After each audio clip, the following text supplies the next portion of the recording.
é hoje um dos maiores conhecedores da obra de Max Weber e um dos principais editores da monumental edição das obras completas, um projeto de 30 anos. Apesar de aposentado desde 2006, segue ativo até hoje na vida acadêmica como professor emérito. Em português, infelizmente, não temos muitos livros dele disponível, cito 2, no entanto: O Desencantamento do Mundo, 6 estudos sobre Max Weber, e Paradoxos da Modernidade, Cultura e Conduta na Teoria de Max Weber. Mas temos também disponível vários artigos, entrevistas em nosso idioma, além de muito material em inglês. Professor Wolfgang Schluchter, muito obrigado que o senhor tomou o seu tempo, e a palavra é sua nesta manhã aqui e tarde lá em Heidelberg. Muito obrigado, seja bem-vindo.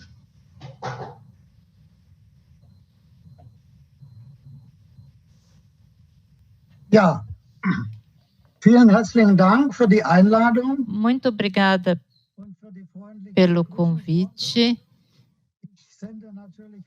pelas simpáticas palavras. Então, também da minha parte, lembranças para o Brasil.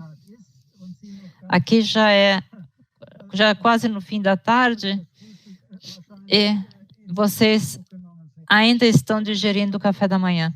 Mas essa diferença, esse fuso horário, hoje em dia já não diz mais nada, e isso mostra o nosso evento que nós estamos realizando em conjunto aqui hoje. Eu gostaria de iniciar a minha palestra. Eu falei que eu vou falar mais ou menos 20 minutos, como é combinado, e aqui eu tenho 3 etapas. A questão central é como a abordagem de Weber pode ser sistematizada além daquilo do que nós podemos entender diretamente das suas obras. Aqui em Heidelberg, nós chamamos isso o programa de pesquisa de Weber, ou então paradigma weberiano, e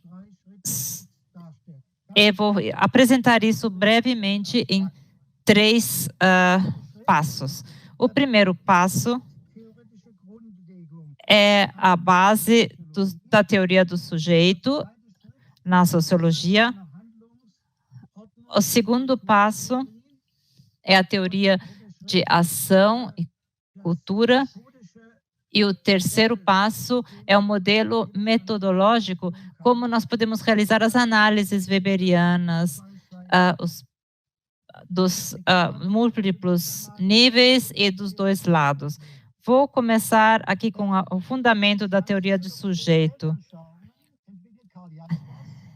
Karl Jaspers cunhou o conceito da situação limítrofe, que é importante para a filosofia existencial. A situação de limite de Jaspers mostra o ser humano na cisão sujeito-objeto e também na consciência da estrutura antimônica.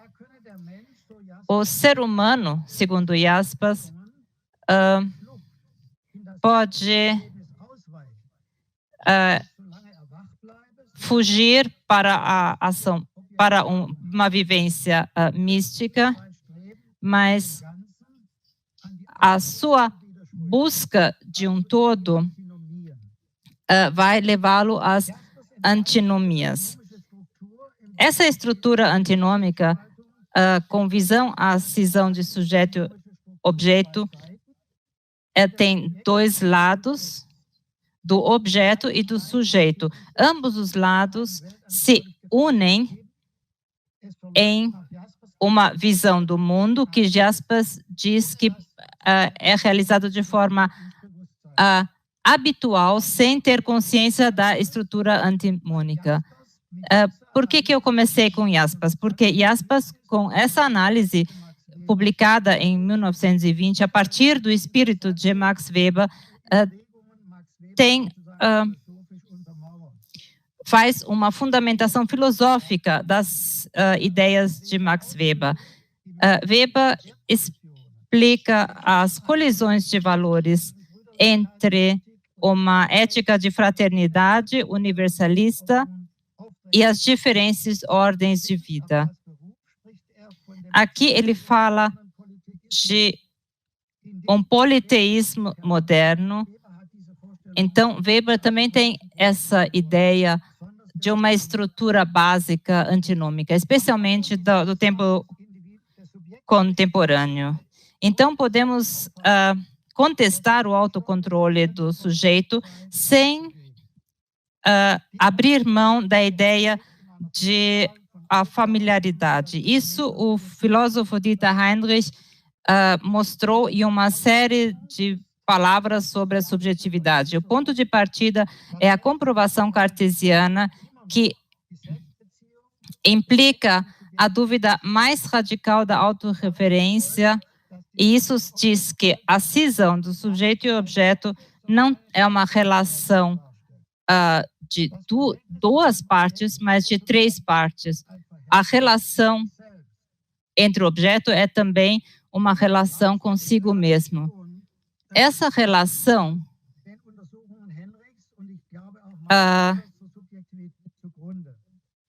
fundamenta as ideias de Heinrich e também de Max Weber. Ele implica uma constelação básica de forma dinâmica no contexto entre a consciência de si, o conhecimento do mundo e o ser mesmo num mundo copopulado por outras pessoas. Ele destaca que é imperativo distinguir entre uma pessoa e um sujeito, e nós nos consideramos provenientes da mesma origem, como um entre outros e um em relação ao mundo. Podemos também dizer que nós somos pessoas entre outras pessoas no espaço, no tempo, bem como nós somos sujeito como uma própria história, ou seja, somos únicos e especiais. Somos resultado de uma singularização por um lado e uma individuação por outro. Se nós seguirmos ainda esse pensamento, como pessoa, nós temos um lugar no mundo, mas como sujeito, nós somos muito distintos de tudo, também da nossa própria pessoa. A cisão entre sujeito e objeto é uma cisão dupla, como já disse, uma vez entre sujeito e objeto e uma vez dentro do próprio sujeito. E isso torna a relação consigo próprio e com o mundo uma relação dinâmica. Sobre o acesso ao mundo, aqui pertence também o conhecimento sobre os semelhantes, porque ser individual significa sempre também ser social. E por isso, a partir de ser social, a subjetividade é também intersubjetividade. Isso é uma abordagem de teoria de sujeito. Se nós formos interpretar o ser individual como resultado de interações, nós dispensaríamos uma característica decisiva, ou seja, o fato de estarmos sempre familiarizados com nós mesmos, mesmo que nós não nos tornamos transparentes. Certamente, o sujeito, no âmbito da sua vida, ainda precisa adquirir competência, desde a competência linguística até a competência moral. E isso só pode ser realizado com o ser individual e social. Mas isso não significa que o ser social, a sociedade, deve ter prioridade no desenvolvimento da subjetividade. Significa somente que devemos mostrar como a execução da subjetividade com as formas de ser social precisa ser compreendida. Então, eu acho que uma sociologia weberiana se orienta nessa abordagem de teoria de sujeito, que não é fundamentada na filosofia de consciência. Esse é o primeiro ponto. O segundo ponto, que é o esboço de uma teoria de ação, ordem e cultura, ou seja, qual é a consequência, o que segue a partir dessa abordagem. E aqui nós temos o acesso à sociologia de Weber. Então, aqui, esta teoria é incompatível com o interacionismo a priori, mas é também incompatível com o naturalismo se nós entendermos aqui a explicação de subjetividade a partir de contextos físico-biológicos. O que incorpora a subjetividade é que ela tem uma base natural. Mas isso não justifica um reducionismo onde, como, por exemplo, alguns neurocientistas tentam afirmar que a subjetividade é explicada a partir de processos neuronais. Na obra de Weber, é importante distinguir entre conceito de comportamento e conceito de sujeito, considerando o conceito de ação que permite entender o agente como homem civilizado que se posiciona e dá sentido e que tem conhecimento e discernimento de si mesmo, sendo que consciência, Bewusstsein, e consciência reflexiva, Bewusstheit, são certamente duas entidades diferentes. O agente pode levar a vida com maior ou menor consciência reflexiva e assim também mais ou menos livre de tradições ou hábitos. Contudo, há sempre uma auto-identificação. Ademais, poderá haver um descasamento entre motivo e finalidade em todas as ações. Aliás, os impulsos podem permanecer desatrelados da ação e que apenas sorte serão satisfeitos em fantasia ou sonho, recorrendo a imagens do mundo externo. Mas como podemos delimitar comportamento e ação? O critério de diferencial empregado por Weber é o conceito de sentido. O comportamento é reativo, podendo englobar, inclusive, processos quase automáticos ou fisiológicos, como, por exemplo, a respiração, ou então processos socialmente induzidos, como o comportamento de massa. Aqui, porém, já se deve considerar uma orientação pelo sentido. A transição de comportamento para a ação é fluida, mas, em última análise, só podemos falar em ação quando existe uma orientação pelo sentido por parte do sujeito. A primeira distinção que a sociologia weberiana deve observar é que tanto a distinção entre comportamento e ação com base no conceito de sentido. Neste caso, o sentido possui significado quádruplo. Trata-se ou do sentido subjetivo pretendido ou do objetivamente correto, que às vezes também pode ser o sentido metafísico verdadeiro, e estes, por sua vez, podem ser individuais ou coletivos. Portanto, individual ou uma cultura.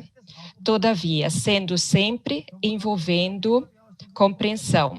Sentido sempre envolve compreensão, tanto da perspectiva do participante como do observador.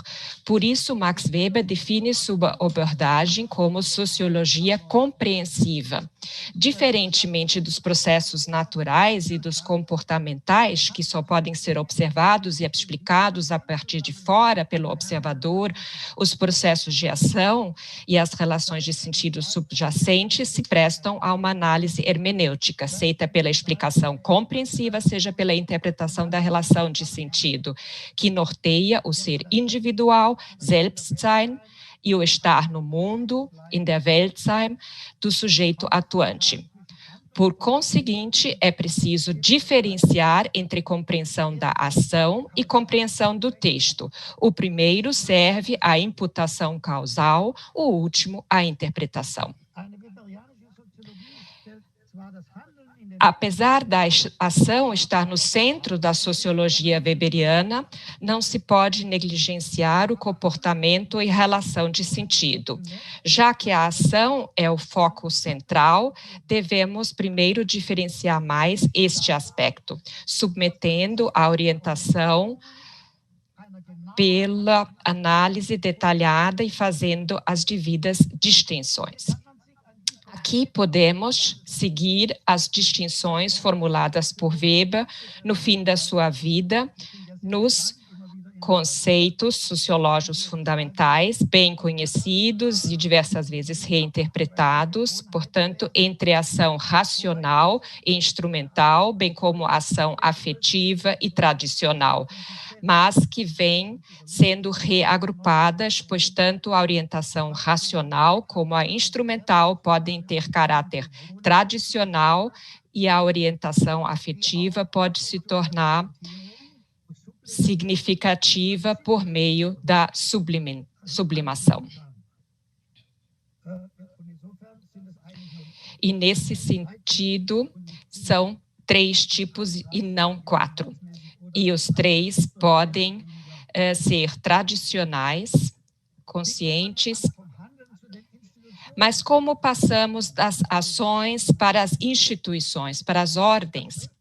Eis o passo da ação ou ação social para as relações sociais, que também poderíamos chamar de coordenação da ação. Weber define uma relação social como comportamento recíproco quanto a seu conteúdo de sentido por uma pluralidade de agentes e que se norteia por essas referências, que consiste exclusivamente na chance que a ação seja de sentido social e nisto que reside a chance. E isso pode assumir diversas formas. Podemos chegar a relações sociais. O que importa neste caso é que o sentido que os agentes associam à sua ação não precisa necessariamente ser o mesmo. A sociologia mais recente fala aqui em dupla contingência a ser superada pelos envolvidos, o que poderá ser conseguido de 2 maneiras completamente diferentes. Há mais maneiras, mas essas são as principais. Ou por meio de convênios ou por meio de pressupostos. Em um dos seus primeiros trabalhos, em 1913, Weber deixou esta distinção entre ação societária, Gesellschaftshandeln, e ação por entendimento, Eigenverständnishandeln, bem clara. Neste caso, a ação por entendimento não tem nada a ver com o significado da palavra, ou seja, não se trata nem de consenso, nem de solidariedade, mas uma ação baseada em um entendimento, um pressuposto. Enquanto um tipo de coordenação da ação, a ação social baseia em um acordo, via de regra, um contrato, e a outra, a ação se apoia em pressupostos. Isto é, o sujeito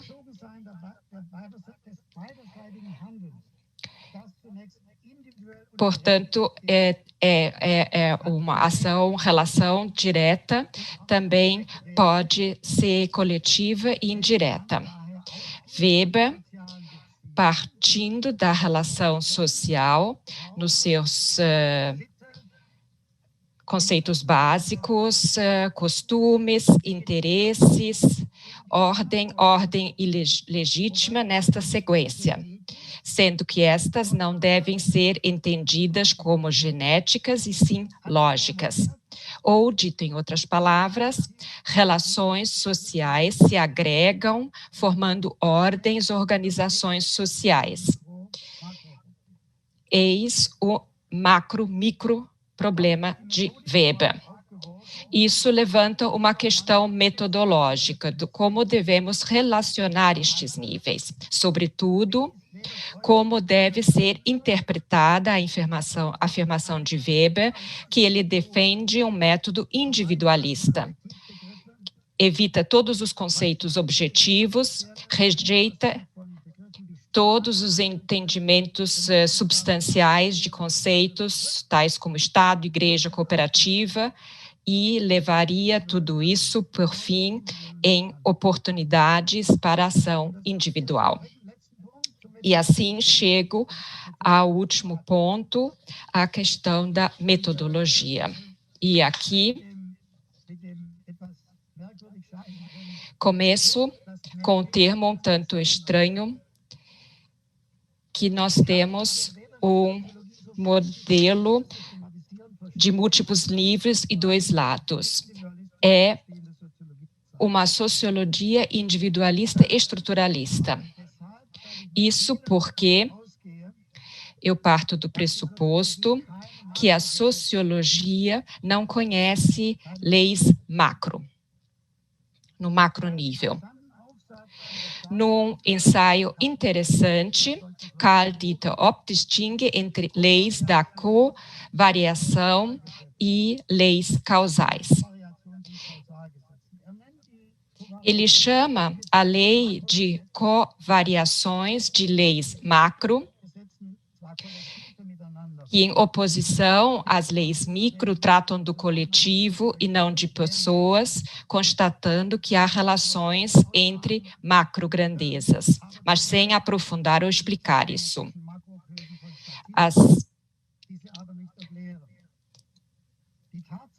O fato de, atualmente, apenas poderem ser comprovadas correlações e não efeitos causais diretos, no nível macro, seria devido à falta de inserção das leis macro no modelo micro-macro. A diferenciação entre leis de covariações e leis causões me parece útil, pois nos permite deixar uma metáfora weberiana mais clara. Ele, em diversos momentos da sua obra, fala em afinidades elativas ou relações de adequação.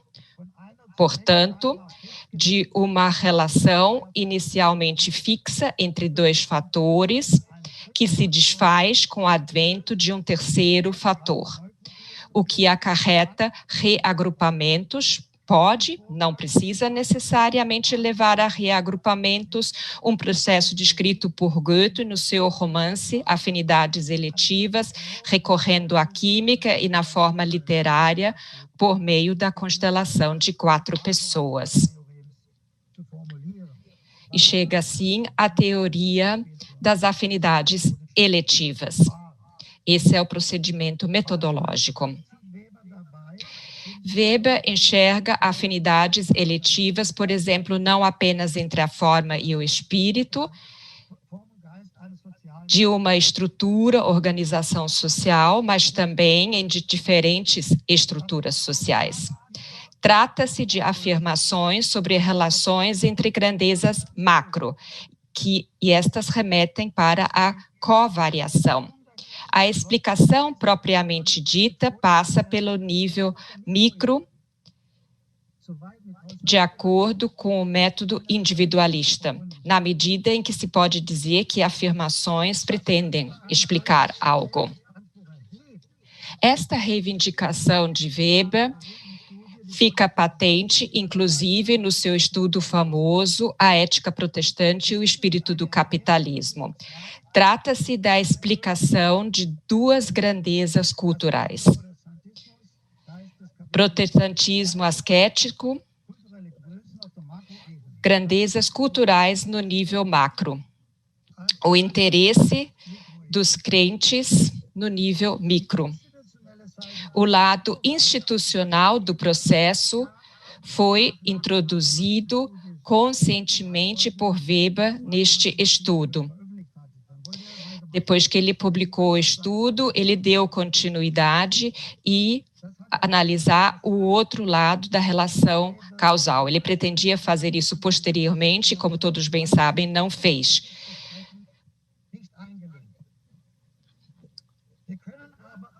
Mas, com base nos estudos comparativos das religiões mundiais, podemos entender como o outro lado dessa relação causal seria, pois nesse estudo ele faz exatamente isso. Ele tenta mostrar como forma e espírito transmitidos através de uma camada portadora podem ser correlacionadas.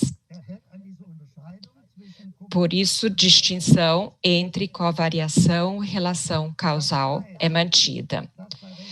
Isso significa que temos um individualismo metodológico em Weber, mas este não é redutivo e sim emergístico, que reconhece, baseado na hipótese de um monismo ontológico, um dualismo de características individual e coletivo. permite, inclusive, distinguir entre mesmo nível, causação ascendente e descendente, em inglês same level, upward and downward causation. Portanto, micro, macro, nós temos no upward, downward. Bem como micro-macro relações, onde as relações macro podem ser designadas de leis de covariação na acepção de Ott.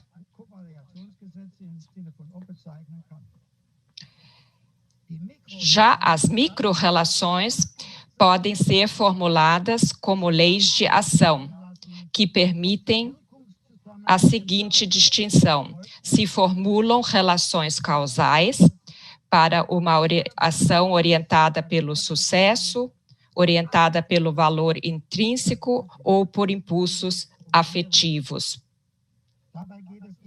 Neste caso, se trata da ação segundo máximas empíricas, isto é, segundo a noção de uma regra, atuar como agente real da ação, nas palavras de Weber, num dos seus ensaios.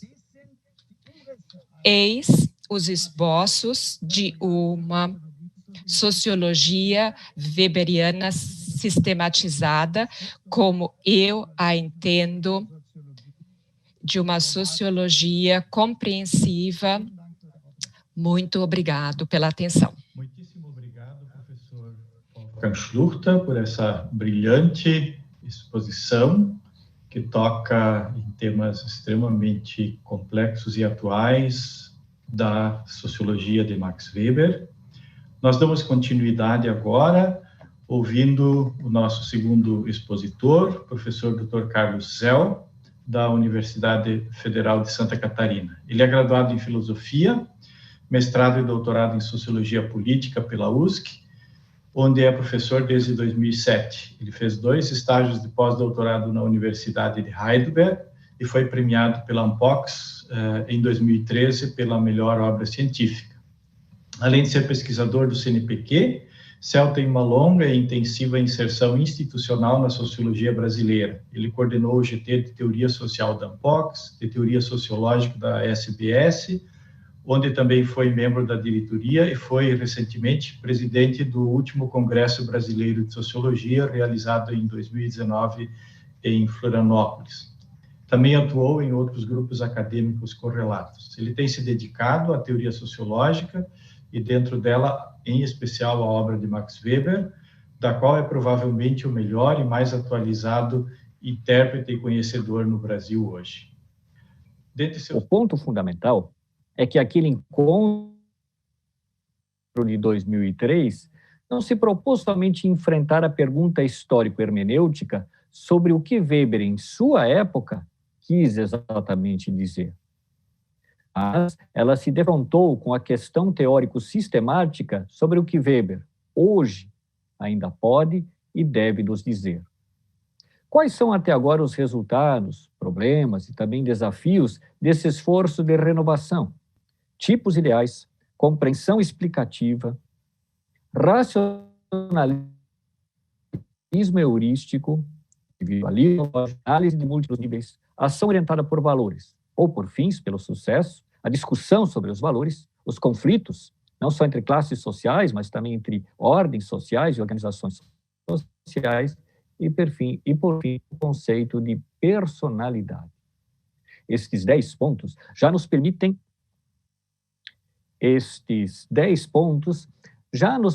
perceber que, ao falar do paradigma Weber, estamos frente a um esforço abrangente, amplo, de retomada, revisão e renovação das premissas fundamentais do pensamento de Weber.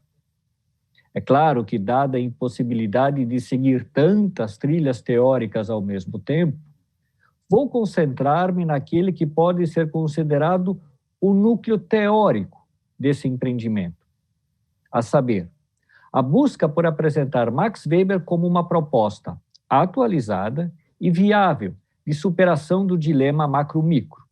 Em outros termos, em que medida a sociologia de Weber nos oferece caminhos para resolver aquele que é o problema fundante da sociologia, quer dizer, a busca por superar a oposição entre objetivismo e subjetivismo, ou holismo metodológico e individualismo metodológico.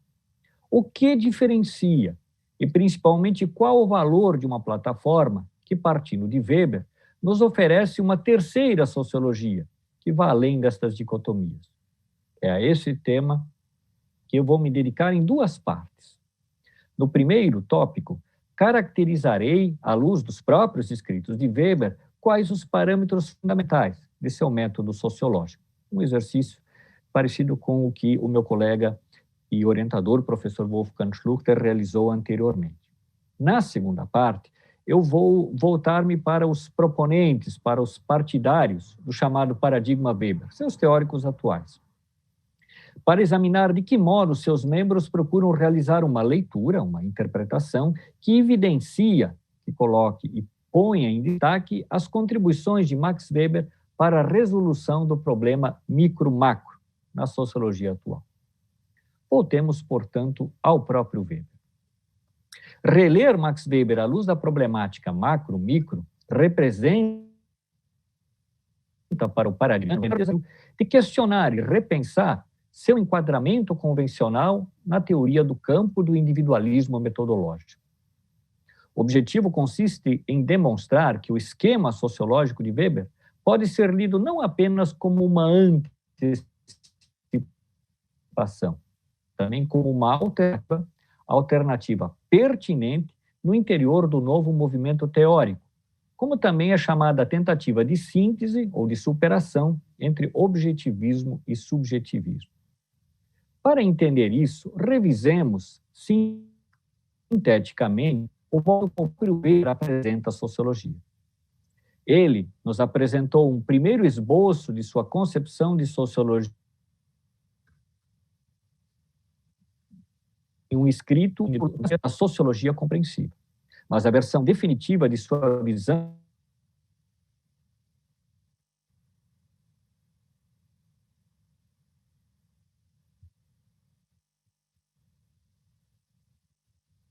concluída em 1920, no escrito chamado Título de Economia e Sociedade, podemos ver que ele está organizado de acordo com 3 eixos centrais, depois relação social e, finalmente, ordens e organizações sociais.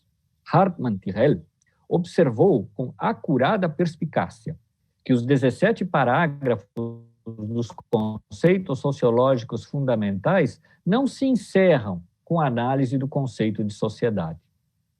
O esquema sociológico de Weber começa, de fato, com uma unidade de análise mínima, que é a ação social. Passa, em seguida, pelas relações sociais e chega até o nível das ordens sociais ilegítimas, mas nem por isso desemboca em uma unidade analítica máxima pela qual a realidade social é concebida como totalidade ordenada, de caráter sui generis, que engloba todos os elementos anteriores. A precaução weberiana em evitar a substancialização dos conceitos, aliás, é bem conhecida. Em Hartmann, datada de 9 de março de 1920, ele chega a afirmar, abre aspas, que a luta contra este empreendimento fantasmagórico foi um dos principais motivos para ele ter se tornado sociólogo. Ter me tornado sociólogo. Nada mais estranho a Weber do que a ideia de visita externa e, ao mesmo tempo, coercitivamente sobre os indivíduos, como em Durkheim. Mas, desse dado, não devemos deduzir que Weber simplesmente desconsidere a dimensão supraindividual da realidade social. Weber não é um individualista no sentido de que é um atomista. E ainda que a ideia da sociedade como entidade ou totalidade sui generis, exterior, coercitiva, seja completamente negada, isso não significa que a sociologia não tenha que lidar com o plano transindividual das relações sociais ou mesmo com realidades sociais que transcendem os indivíduos. embora muito recorrente, a afirmação de que o método de Weber é uma da ação social pode conduzir para um ligeiro. A ação social é realmente o ponto de partida, mas não o ponto de chegada de sua abordagem sociológica. Consequentemente, pode-se até dizer que o objetivo maior da sociologia weberiana é entender os fenômenos sociais, levando em consideração seus fundamentos microindividuais. Mas ela não pode ser reduzida a uma microsociologia, que se restringe ao entendimento dos padrões de ação e interação social como seu objetivo exclusivo. E isso, de fato, limita muito o seu alcance analítico. Isso em nada retira, abre aspas, citando Weber, o fato central de que, para ela, a sociologia como ciência, a ação social é, por assim dizer, o elemento constitutivo. Fecha aspas. Weber diferencia claramente dois níveis diferentes de análise sociológica. O plano micro, no qual identificamos a ação, e o plano macro, no qual ocorre a coordenação da ação, mediante relações e ordens sociais. Com efeito, Weber elabora uma sociologia que toma o indivíduo e sua ação como ponto de partida da realidade social e procura desenvolver ferramentas analíticas diversificadas para explicar, no plano micro, quais são as múltiplas formas de orientação individual, de ação social, e como, no plano macro, estas ações se entrelaçam para dar origem a modos coletivamente coordenados, estruturados e institucionalizados de agir. E isso está perfeitamente de acordo com sua definição de sociologia, onde podemos ler que, abre aspas, a sociologia é uma ciência que procura compreender interpretativamente a ação social, para dessa forma explicá-la em seu curso e em seus efeitos. O curso e os efeitos da ação social, ou seja, o plano micro e o plano macro. Essas são as balizas em torno das quais se move um paradigma weberiano. Mas mesmo que aceitemos esta premissa, resta um problema. De que modo Weber articulava analiticamente o plano micro e o plano macro de análise sociológica? Qual o peso de cada um? E, principalmente, qual é, segundo Weber, o jogo mútuo, a interrelação que ocorre entre estes dois planos? Nesta parte desta exposição, quero verificar como os pesquisadores do paradigma Weber têm se posicionado e têm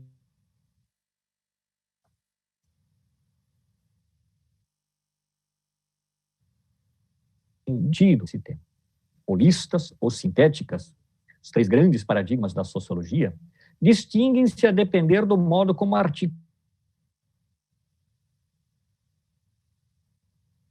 ativamente, quer dizer, de forma causal, e o nível macro de análise sociológica. Nestes termos, definiremos como individualismo metodológico aquela abordagem que confere prioridade explicativa ao plano micro sobre o plano macro. E holismo metodológico, por sua vez, como aquela que inverte esta relação, ou seja, o plano macro tem prioridade explicativa sobre o plano micro. Abordagens sintéticas ou relacionais conferem igual peso analítico a ambos os níveis e buscam explicar suas formas de codeterminação ou co-causação, causação mútua, jogo mútuo, assim por diante. Ora, qual é o lugar de Weber?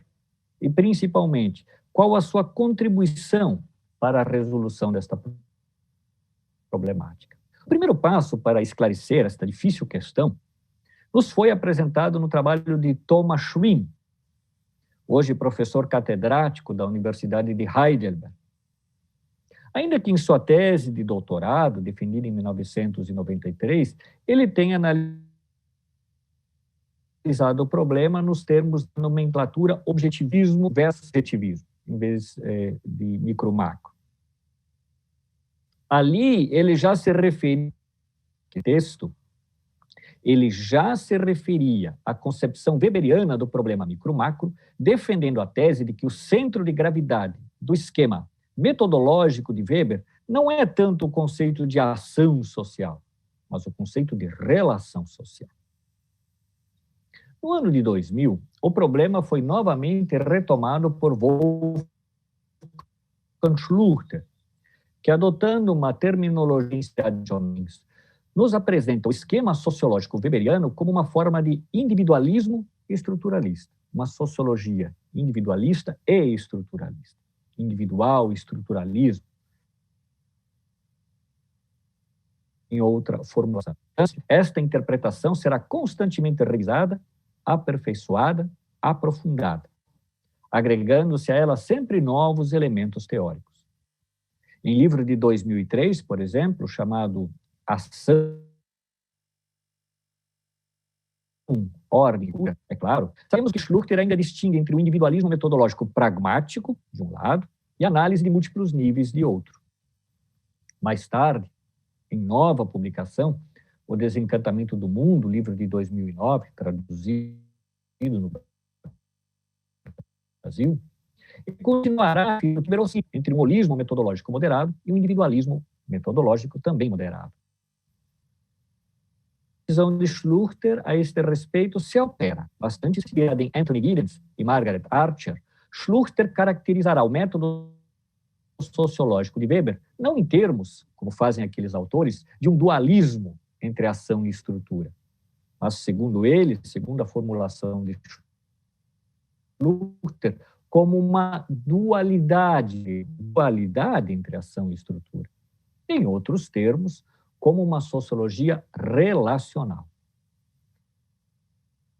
A mesma trilha, agora em sua última publicação, penúltima publicação de 2018, chamada Agir em Contexto, distanciando-se ligeiramente dos empréstimos conceituais anteriores, Schluchter é de parecer que a síntese operada por Max Weber, tendo como referência sua análise de múltiplos níveis, deve ser entendida como uma integração entre as perspectivas individualista de um lado e holista de outro. Logo, não se trata tanto de uma oscilação entre uma e outra abordagem, mas de sua utilização diferenciada, a depender, utilização que depende do nível de análise em questão. Ou seja, se estamos pensando do nível macro para o micro, o que requer o holismo metodológico, ou se estamos fazendo uma análise do nível micro para o macro, que requer o emprego do individualismo metodológico. Em grande síntese, em grande resumo, paulatinamente, Schluchter chega à conclusão de que o método sociológico de Weber deve ou pode ser entendido como um tipo de sociologia relacional, e não meramente como variante do individualismo metodológico. Gostaria de citar, ainda que rapidamente, mais um terceiro autor que seguiu esta direção. Trata-se de Gerd Albert, outro pesquisador da Escola de Heidelberg, que ainda vai nos falar. Também serve-se do modelo de múltiplos níveis, enquanto esquema metateórico. Seu trabalho, contudo, pode ser dividido em dois momentos.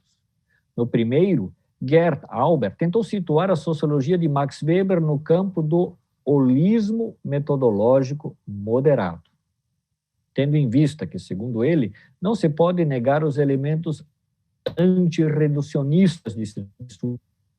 É realmente uma novidade surpreendente. Weber seria, vejam bem, um holista, ainda que moderado? Para sustentar ponto de vista, a princípio, tão inusitado, Albert recorreu principalmente aos trabalhos empíricos de Max Weber, em particular aos seus estudos sobre a ética protestante, o espírito do capitalismo, bem como a sua sociologia política e formas de dominação. Enquanto o primeiro nos ajuda a perceber como Weber pensava a ação do nível macro sobre o nível micro, à medida em que a ética protestante é resultado de um processo de socialização, e depois também a transição do nível micro para o nível macro, onde ocorrem a agregação e transformação das ações em instituições, as formas de dominação, a interpretação ilustram quais são as propriedades causais, independentes existentes no nível macroestrutural. Ou seja, nas formas de dominação, essas propriedades estruturais podem ser muito bem localizadas. Conclusão. Ao revisarmos a produção teórica desses três pesquisadores, Gerd Albert, Thomas Schwinn e especialmente Wolfgang Schluchter, não estou afirmando que a questão micro-macro, ainda que decisiva, é a única temática que define a construção de um paradigma weberiano. Como já nomeado anteriormente, existem 10 outros pontos que são importantes. Mas existem também vários outros elementos determinantes. Novamente, em tentativa de grande síntese, poderíamos dizer que se trata de um programa comprometido filosoficamente com a retomada do realismo ontológico e epistemológico, em vez do construtivismo. Quanto ao aspecto conceitual, o paradigma weberiano dispõe de uma teoria da ação, que é aberta e multidimensional, que é capaz de dialogar com as principais tradições microsociológicas da atualidade, com as tradições que discutem a ação social. Seja a ação concebida de forma instrumental, normativa, valorativa, emocional, das práticas sociais. O paradigma weberiano possui ainda uma especial afinidade eletiva com uma teoria das instituições e da diferenciação social, como mostraram Mario Reina-Lepsius e Thomas Schwinn recentemente. Mas ao lado desse núcleo lógico, metodológico, conceitual, o paradigma weberiano, o paradigma Weber, dispõe ainda de importantes modelos típico-ideais para a investigação empírica, em campos específicos da sociologia, como no caso da sociologia da religião, com o conceito de secularização, da política, com os tipos de dominação, e da economia, com a diferenciação entre forma e espírito do capitalismo, hoje um capitalismo moderno, mas também global. E sem esquecer do problema da desigualdade social e dos estilos de vida. E ainda, para além dessas áreas particulares, gostaria de destacar que o paradigma Weber contém ainda as linhas essenciais para o desenvolvimento de uma teoria da modernidade, que antecipa, dada a sua particular capacidade de descentramento analítico, o giro cosmológico vigente na sociologia contemporânea. Sem ceder ao universalismo homogeneizante do conceito de sociedade mundial de luta, ao particularismo identitário hipercrítico das abordagens pós-coloniais, estão dadas as premissas para uma análise multidimensional das variações do moderno, seja em escala local, nacional e global. Como podemos perceber, trata-se de um amplo complexo de questões, que obviamente contém também diversos tipos de interpretação, mas que evidenciam a força e potência desta nova leitura de Weber. Nova leitura, mas sempre ancorada na sua obra, evidentemente. Ainda assim, é a questão micro-macro, aqui tratada, que alcançou, a meu ver, o maior nível de desenvolvimento teórico e representa, segundo o meu ponto de vista, uma abordagem inovadora e realmente atual da sociologia de Max Weber. Determinados autores envelhecem com o tempo, outros rejuvenescem. Partindo-se da centralidade que a busca da síntese entre micro e macroanálise, ou agência e estrutura, como querem alguns, adquiriu na teoria sociológica contemporânea, a leitura de Weber realmente surpreende pelo grau de proximidade com o que se faz hoje nesta área de estudos. É claro que a reflexão sociológica contemporânea não tem em Weber sua fonte única ou privilegiada, ou possa ser compreendida simplesmente como uma derivação de sua obra. Mas o que ocorre é que, longe de parecer um mundo estranho, situado no passado, que exige um laborioso esforço de tradução, as ideias de Weber respiram o mesmo Zeitgeist, o mesmo espírito do tempo, que move a quem se dedica a enfrentar os eternos dilemas teóricos da sociologia, dividida que está desde o princípio quanto ao modo de articular indivíduo e sociedade, microanálise e macroanálise, objetivismo e subjetivismo, holismo holismo metodológico ou individualismo metodológico. Por essa razão, podemos dizer que, mesmo 100 anos após o seu falecimento, Max Weber, mais do que um clássico por razões históricas, ainda é nosso contemporâneo por razões históricas. Muito obrigado. Muitíssimo obrigado, professor Carlos Cel. Eu gostaria de fazer brevemente 2 perguntas aos painelistas. Já estamos sobre a hora, mas eu acredito que ainda dará tempo de brevemente refletirmos sobre elas. Professor Schluchter, ao senhor eu gostaria de perguntar o seguinte: quando sociólogos e sociólogas diferenciam em um nível micro e outro macro, a questão do grau de liberdade da ação social geralmente desempenha um papel central. Enquanto no nível micro existe uma certa liberdade para escolher o curso da ação, no nível macro, ou seja, no nível das instituições ou estruturas, haveria para o indivíduo pouca margem para escolher o curso da ação e assim associar a ele um sentido pessoal. Se entendi bem a sua tese, o senhor relativiza na perspectiva de Weber essa restrição que as instituições ou estruturas imporiam ao indivíduo. Ou essa compulsão não existe e, consequentemente, em todas as análises sociológicas, temos que chegar ao nível do indivíduo como última instância. Não correríamos nós, especialmente em situações de desequilíbrios sociais marcados por pobreza em massa e exclusão social, dentre outros, o risco de desviar nossa atenção de estruturas ou de ordens, para falar com Weber, mal sucedidas, para ver. E o professor Zell gostaria de colocar a pergunta. Nosso evento está colocado como uma suave pergunta: qual a atualidade de Max Weber para nós? Você expõe brilhantemente, com a brevidade que é necessária, essa atualidade num plano da teoria sociológica. Uma enquete da Folha de São Paulo, com intelectuais brasileiros na virada do século, colocou o livro A Ética Protestante e o livro Economia e Sociedade, respectivamente, como o primeiro e o terceiro livro mais influente no século XX no Brasil. Já tivemos aqui várias tentativas de interpretar o próprio país com base em Weber. Para citar apenas 2, Raízes do Brasil, de Buarque de Holanda, e Os Donos do Poder, de Faur. Você veria dimensões de vida em sociedade no Brasil nas quais a sociologia de Max Weber poderia ser particularmente inspiradora e frutífera também hoje? Deixo a palavra primeiro com o professor Schluchter e em seguida com o professor Carlos Cel.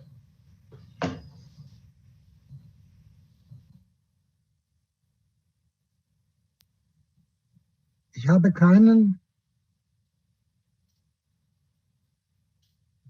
Ton. Eu não tenho som. Eu não estou ouvindo. Nós estamos ouvindo. O fim eu não consegui ouvir. O fim eu não consegui ouvir a tradução. Eu ouvi você falar, mas eu ouvi em português, eu não ouvi a tradução. A primeira pergunta foi, eu entendi. A segunda foi para o Carlos. O senhor quer que eu repita? Não, a pergunta para mim eu entendi. A pergunta para o Carlos eu não entendi porque eu não ouvi a tradução. Bom, eu vou tentar responder a pergunta que me colocou. Primeiramente, eu diria que a sociologia é uma ciência na qual as instituições estão no centro. Portanto,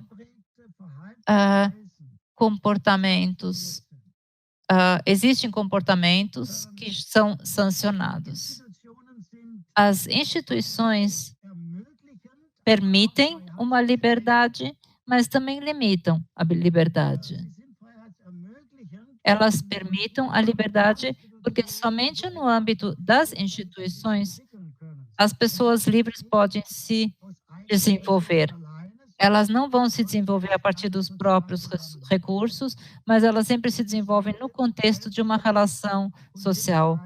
Então, por exemplo, o ser individual e o ser social estão muito entrelaçados. Mas para eu poder ser livre, ter essa liberdade, eu preciso do apoio das instituições. Por outro lado, as instituições limitam a liberdade, elas limitam as minhas opções e elas, por isso, são também limitadoras, porque, via de regras, elas têm um poder de sancionar que tem um efeito muito forte sobre as minhas possibilidades. Ou seja, elas obrigam a uma certa conformidade. Mas o ponto decisivo é justamente essa estranheza. Nós temos um equilíbrio que precisa ser interpretado de forma correta. E, para isso, eu acho que nós não só temos que falar da questão micro-macro, mas temos que falar da questão macro-micro-macro, porque a sociologia não começa no plano micro, mas no plano estrutural, no plano das instituições. E aí ela oferece certas capacidades de ação e cunham certas capacidades de ação num contexto. Depois, como essas orientações, que não são somente individuais, mas que podem ser compartilhadas por um grande número, aí nós temos um segundo processo de micro para macro. E aí, com isso, as instituições podem se mudar. E, por exemplo, qual é a resistência contra as mudanças? Temos que sempre pensar, instituições não são nada que vai funcionar sem seres humanos, quer dizer, nós temos funcionários aqui, temos homens, seres humanos, que operam essas instituições. E essas têm um interesse, por exemplo, ou se manter ou se mudar dentro da instituição ou por fora. E por isso o processo macro, micro, macro é um processo nas quais esses lados se alteram num processo bastante complicado. E decidido é que nenhum desses planos funciona sem cultura, sem uma ordem simbólica. O indivíduo não é um indivíduo sem ser culturalizado. Quer dizer, as instituições também não são instituições sem ter valores, sem representar valores de uma forma ou outra. E esse é o motivo por que Weber foca tanto na compreensão. Quer dizer, o contexto simbólico. Nós não podemos fazer sociologia que não está inserida nessa dimensão simbólica cultural. Claro que as instituições, quando nós olhamos o indivíduo, as instituições são sempre fortes que o indivíduo, e por isso Weber também, nas suas análises concretas, tem uma certa tendência em afirmar que as instituições basicamente comem os interesses individuais dos seres humanos. No fim da ética protestante, ele fala sobre ele analisa detalhadamente o processo de burocratização como um processo que está além dos interesses dos indivíduos, que utiliza esses. Ou seja, ele tem uma consciência bem sensível sobre a força das instituições contra o indivíduo. E o indivíduo tem que representa a liberdade, muitas vezes contra as instituições. E aí ele pergunta de onde vêm os recursos para surgirem indivíduos que podem se levantar contra as instituições, mas o processo normal seria o contexto entre macro, micro e macro novamente. E tudo isso tem que acontecer de forma fluida. Isso muda e se renova constantemente. Onde isso não acontece, aí a sociedade está doente, segundo Weber. Seria um estado patológico, como ele formula no final da Ética Protestante. Ele sabe, tem a referência com as religiões e as culturas. Então, a questão é, de onde nós temos os recursos culturais para nós defendermos contra essa servidão? E, para isso, os contextos macro, micro precisam ser organizados de tal forma que existem zonas onde essas forças podem se desenvolver. Quer dizer, indivíduos que têm autoconsciência e que sabem se impor. Então, esses são os dois lados. E a redução para macro, micro, macro não somente não está correta. Nós temos que sempre ver todo o contexto, macro, micro, micro, micro, micro, macro. Então, sempre o plano de ação no qual as intenções se desenvolvem e que levam à ação. E a ação, muitas vezes, confirma a instituição existente ou protesta contra as instituições existentes. E esse problema de agregação é um dos problemas mais difíceis da sociologia. Praticamente não existem soluções. Ou seja, a desenvolver regularidades, como esses processos de agregação vão acontecer. Muitas vezes nós partimos rapidamente à tese de ação e as pessoas acabam sendo o objeto da ação. Mas sempre há os seres humanos do outro lado que agem também. Então, existe um aparato administrativo. Nós temos vários planos de administração que vão colocar o domínio em prática no dia a dia, ou seja, grupos de sujeitos que vão implementar os seus imperativos. E toda a problemática macro, micro, micro, macro, ela está inserida, como eu acho, em uma antropologia, e eu tentei explicar um pouquinho isso hoje, em uma teoria verdadeiramente sociológica, mas que não decide as relações entre sociedade e indivíduo a favor da sociedade. Ou seja, o Weber, no final, não define o conceito da sociedade.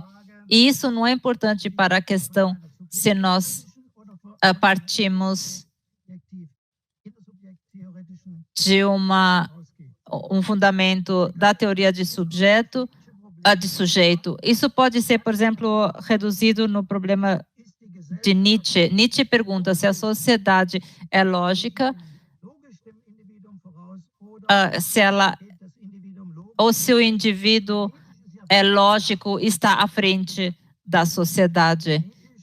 Geneticamente, claro que a sociedade está à frente de cada indivíduo, nós sempre nascemos dentro de uma sociedade, mas na lógica, qual é a prioridade? E um ponto muito importante também, e aqui nós temos as diferenças das teorias sociológicas. Dentro da teoria de ação, por exemplo, se nós pegamos a abordagem da teoria do sujeito, por exemplo, Habermas e Weber,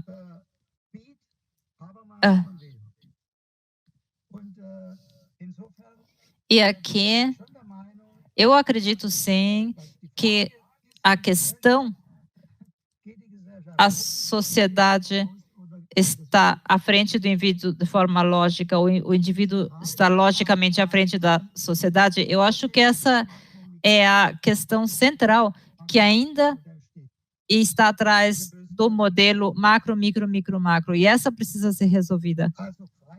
Ou seja, liberdade contra as instituições, mas também a liberdade dentro das instituições. Muito obrigado, professor Schluchter.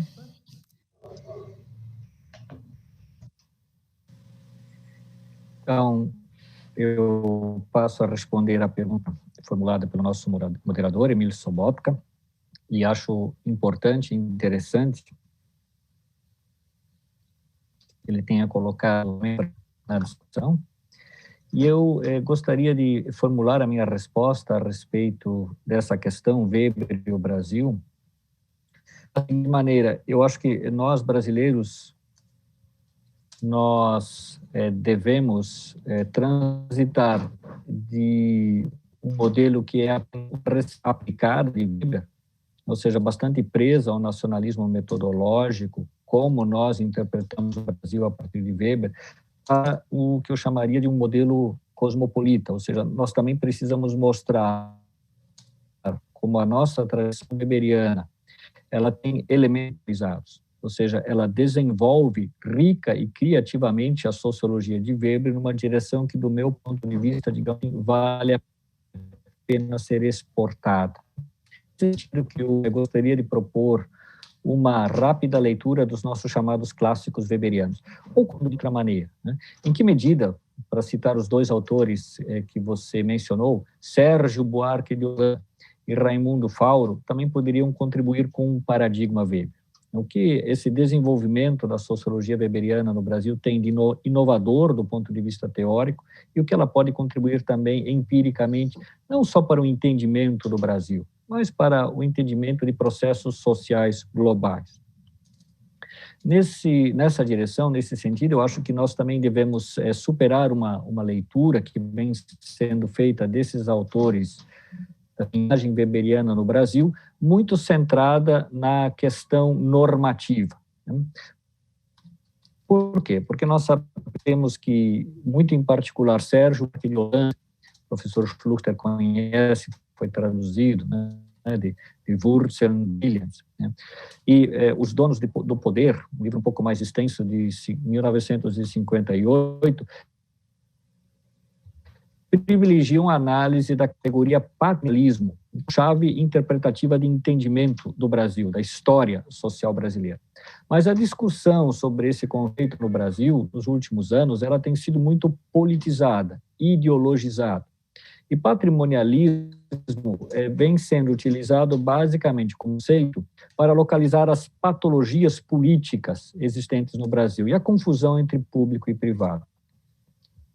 É óbvio que também é necessária, mas eu utilizaria o conceito de patrimonialismo numa direção mais sociológico-explicativa, mais no sentido de uma sociologia histórica da formação do Brasil, mais do que uma leitura político-normativa, eu diria assim. Do que eu estou falando? Peguemos, por exemplo, a obra As Raízes do Brasil, de 1936. Na minha visão, existe ali um conceito que é uma grande novidade para a tradição weberiana mundial, né? O conceito de homem cordial, der herzliche Mensch. Quem mais na tradição weberiana foi capaz de pensar toda uma sociedade, toda uma cultura, a partir daquilo que em Weber nós chamaríamos da ação afetiva? Então, acho que esse é um enorme potencial que foi explorado por Sérgio Buarque de Holanda, que, claro, é um autor um pouco mais eclético, né, que está na tradição weberiana, tem muitos outros elementos presentes, mas tem muitos elementos weberianos. Eu acho que isso valeria a pena ser destacado teoricamente. E é interessante perceber também como ele pensa as relações entre a dimensão micro e a dimensão macro da realidade social, que, corretamente, o professor Schluchter lembrou, na verdade, é um esquema de 3 momentos, né? Nós chamamos isso de forma meio cômoda de problema micro-macro, mas o esquema, né, ele tem 3 momentos, o macro para o micro, depois o próprio nível micro e depois o momento, né, dos efeitos micro sobre os macros, corretamente entendido, evidentemente. Mas, justamente, Raimundo Faoro mostra uma incongruência entre as instituições, no plano macro, as instituições burocráticas, e uma realidade social, no plano micro, também ligada a uma cultura, ligada à afetividade. Né? Por que as instituições políticas impessoais no Brasil? Porque estão em uma relação de afinidade eletiva, mas numa relação de obstrução com o que acontece no plano. Acho isso, de fato, deveria ser muito destacado quando nós relemos positiva e produtivamente Sérgio Buarque de Holanda. Eu também propus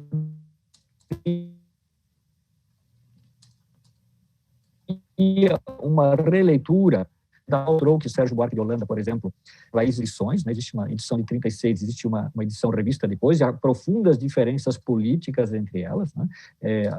A edição revisada, que é mais progressista, a visão anterior tem outras conotações, mas não houve um investimento tão sistemático na obra de Raimundo Faoro. O que nós poderíamos destacar do meu ponto de vista de novidade interpretativa nessa obra Os Donos de Poder, que faz uma grande história política do Brasil? Eu lançaria a mão aqui do conceito de dependência da trajetória. Ou seja, Raimundo Faoro mostra que o patrimonialismo, ao se formar em Portugal, e se implantar no Brasil, vai se reproduzindo historicamente, e como isso, obviamente, condiciona o nosso desenvolvimento posterior. É uma grande novidade, uma teologia histórica de fato. Se nós observarmos também a análise de Raimundo Faoro, ele, sob certo aspecto, nos apresenta aquilo que eu chamaria de uma concepção de modernidade centrada no Estado, né? Para fazer uso aqui de uma expressão de um sociólogo chileno, em Luma, nós temos a ideia de uma diferenciação social policêntrica, com vários centros, com vários centros, né? Na América Latina e no Brasil, nós tivemos uma modernidade concêntrica, centralizada no Estado patrimonial. Então, eu creio que o professor Schluchter, que conhece em detalhes a sociologia da dominação de Weber, a dominação tradicional e o conceito de patrimonialismo, sabe também como este conceito de patrimonialismo no Brasil foi utilizado e foi enriquecido e nos legou uma das mais importantes interpretações históricas de uma sociedade. E contribui, de fato, para uma das versões da modernidade. Eu acho que isso poderia, de fato, ser acoplado ao paradigma Weber, muito em particular no que diz respeito à teoria da modernidade. E sempre considerando a relação entre o aspecto micro e macro. Claro que em Raimundo Faoro é da reprodução das instituições que está sendo contemplada, mas não sem consideração de aspectos micros. Se nós levarmos em consideração o papel dos estamentos, né, enquanto atores sociais, enquanto atores colocados no Estado na reprodução dessas instituições. Então, a minha primeira resposta, professor, é a tentativa de propor uma nova leitura dos nossos clássicos a partir do chamado paradigma Weber. No entanto, para terminar, eu acho que algumas são necessárias, né? A tradição weberiana brasileira não pode girar em torno apenas da questão do patrimonialismo, que eu acho que tem sido a nossa discussão mais rica aqui no Brasil. Entre os novos temas que, acredito, nós devemos explorar, não só para entender o Brasil, mas para contribuir com o entendimento da realidade global e com o desenvolvimento de um paradigma Weber, eu colocaria o tema da secularização. Eu acho que está muito presente nos estudos weberianos brasileiros, um tema que foi muito bem desenvolvido recentemente pelo professor Antônio Flávio Perucci, da USP, e que é importante por quê? Porque a partir da secularização, tal como posta na obra daquele autor, nós não estamos analisando a influência da tradição sobre a construção da modernidade brasileira. Pelo contrário, o que Perucci tentava pensar a partir da categoria secularização é essa enorme mudança cultural que o Brasil está vivendo, de uma cultura orientada pelo catolicismo, e agora uma lenta expansão do catolicismo e a ascensão do pentecostalismo. Eu acho que a sociologia weberiana e a sociologia da secularização, que dela advém, tem um enorme potencial para nos ajudar a entender não como antes um processo de reprodução histórico-cultural, mas agora um processo de mudança cultural, né? No cerne da cultura, que é também o caso da religião. Acho que essas pistas estão lá. Eu colocaria ainda mais 2 temas, na minha visão, urgentes. Um é o tema da democracia. Acho que mais do que o tema do Estado e do patrimonialismo, o nosso presidencialismo de coalizão é um conceito, professor Schluchter, muito utilizado pelos cientistas políticos brasileiros para entender o nosso peculiar presidencialismo.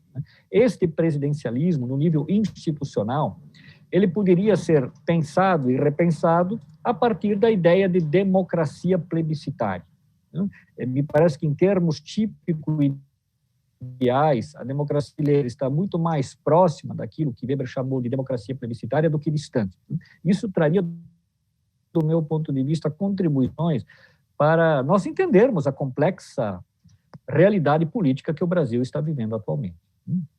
Por fim, terceira nova contribuição, terceira nova agenda, é um pouco uma peculiaridade, né, que Weber foi utilizado no Brasil não tanto para entender o capitalismo, né, e o mesmo espírito do capitalismo. Esta agenda no Brasil sempre foi, até certo ponto, monopolizada, hegemonizada pela chamada teoria da dependência, análise da dependência que é de outra tradição teórica. Eu acho que está na hora de trazer Max Weber para a discussão sobre o capitalismo brasileiro, sobre o lugar do capitalismo estatal brasileiro no capitalismo global, agregando a essa discussão um grande elemento da sociologia weberiana, que é a sua sociologia da estratificação social, sua sociologia das desigualdades sociais, que está colocada não só na dimensão das classes, como também na dimensão dos estamentos.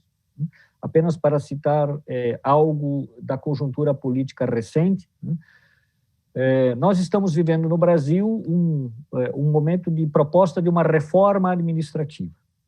Reforma administrativa que muito mais do que colocar em xeque o Estado patrimonial, preserva privilégios dos estamentos. Qual é o papel dos estamentos, das classes e de outros elementos para pensar a peculiar e brutal desigualdade brasileira? Acho que Weber tem muito a contribuir para isso. Professor Samuel, a tradição weberiana brasileira, que é muito rica, relê-la à luz do paradigma Weber e explorar novas questões que, do meu ponto de vista, são urgentes e necessárias para entender o Brasil, para enriquecer a sociologia weberiana e para enriquecer a sociologia global. Parece ser o mais importante. É isso. Obrigado, professor Samuel. Com isso, chegamos ao fim da nossa primeira mesa sobre a qualidade de Max Weber. Eu gostaria de agradecer imensamente ao professor Wolfgang Schluchter por ter nos brindado com sua excelente palestra.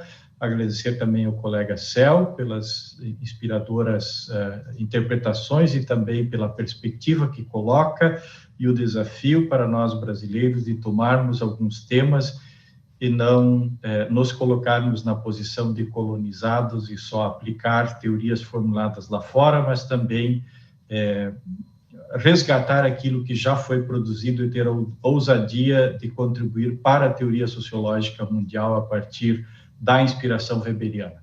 Muito obrigado a vocês dois, obrigado às pessoas que nos acompanharam, obrigado às tradutoras, ao pessoal da infraestrutura. Queria convidar ainda para quarta-feira, no mesmo horário, a segunda mesa, com o tema A Presença de Marianne Weber. Na sexta-feira, a mesa A Epistemologia de Max Weber, e aí estará Gerd Albert, que já foi citado aqui, e numa data ainda a ser divulgada, Weber e a tradição weberiana nas ciências humanas, que ainda não está completamente definida. Com isso, nós damos por encerrada essa atividade. Desejo um bom dia a todos e, mais uma vez, meu muito obrigado a todos que participaram e todos que deram suporte, inclusive ao Centro de Estudos Europeus e Alemães. Muito obrigado, tenham um bom dia.